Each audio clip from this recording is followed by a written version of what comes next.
అక్రమంగా 6 లక్షలకు పైగా ఓట్లను తొలగించారని ఆరోపించారు కాంగ్రెస్ నేత మర్రి శశిధర్ రెడ్డి. ఢిల్లీలో చీఫ్ ఎలక్షన్ కమిషన్ ను కలిసిన ఆయన అక్రమంగా ఓట్లు ఎలా తొలగించారో దానికి సంబంధించిన ఆధారాలను సమర్పించారు. జీహెచ్ఎంసీలో పాగా వేసేందుకు కేసీఆర్ చేసే ప్రయత్నాలకు భన్వర్లాల్ సహకరిస్తున్నారని ఆరోపించారు మర్రి శశిధర్ రెడ్డి. ముఖ్యమంత్రి గారు జూలై 21వ తేదీ నాడు డైరెక్ట్ గా చీఫ్ ఎలక్షన్ ఆఫీసర్ భన్వర్లాల్ గారిని వారి కార్యాలయానికి పిలిచి వారికి ఆదేశం ఇచ్చారు. నేను కమిషన్ దృష్టికి తీసుకొచ్చాను.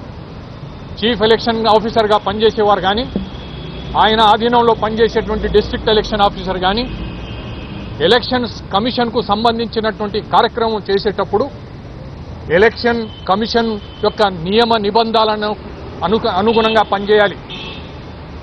వీరి నుండి ఉత్తర్వులు వీరిచ్చినటువంటి ఉత్తర్వులను అమలు చేయడానికి వారు పనిచేయాలి. కానీ ఒక రాష్ట్ర ముఖ్యమంత్రి, ఒక పార్టీ అధ్యక్షుడిగా ఉన్నటువంటి వ్యక్తి తన పార్టీ బలం పెంచుకోవడానికి ఈ రకంగా కుట్రపూరితంగా ఓటర్లను తొలగించి బలం పెంచుకోవాలనేటువంటి ధోరణిలో చేసేటువంటిది ఇది చాలా అన్యాయం.